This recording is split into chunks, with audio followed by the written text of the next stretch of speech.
ప్రైస్లాడ్ ఈరోజు దేవుడిస్తున్న దేవుని యొక్క మాట యెషయా గ్రంథము 25వ అధ్యాయము 8వ వచనం 2వ వరుస. ప్రభు అయిన యెహోవా ప్రతివాని ముఖం మీది బాష్ప బిందులు తుడిచివేయును. హల్లెలూయా. ప్రభు అయిన యెహోవా ప్రతివాని ముఖం మీద బాష్ప బిందులు తుడిచివేయును. ప్రియ దేవుని బిడ్డలారా, ఈరోజు ఈ వాగ్దానం నీతో వస్తూ మాట్లాడుతూ ఉన్నాడు. ప్రభు నిన్ను పలకరిస్తూ ఉన్నాడు.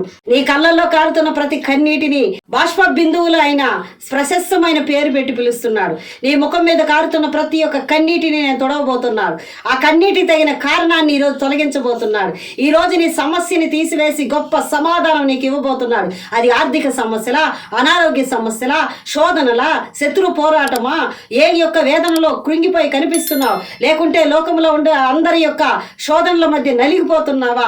ప్రభు ఈ రోజు నీతో మాట్లాడుతున్నాడు. నిన్ను ఆశీర్వదించి బలపరిచి ఉన్నతమైన శిఖరాలకు ఎక్కించి నీ కన్నీరు తుడిచి ఒక సంతోషాన్ని నీకు ఇవ్వబోతున్నాడు. అన్ని విషయాల్లోనూ జయము పొందుకునేదవు. ఆమె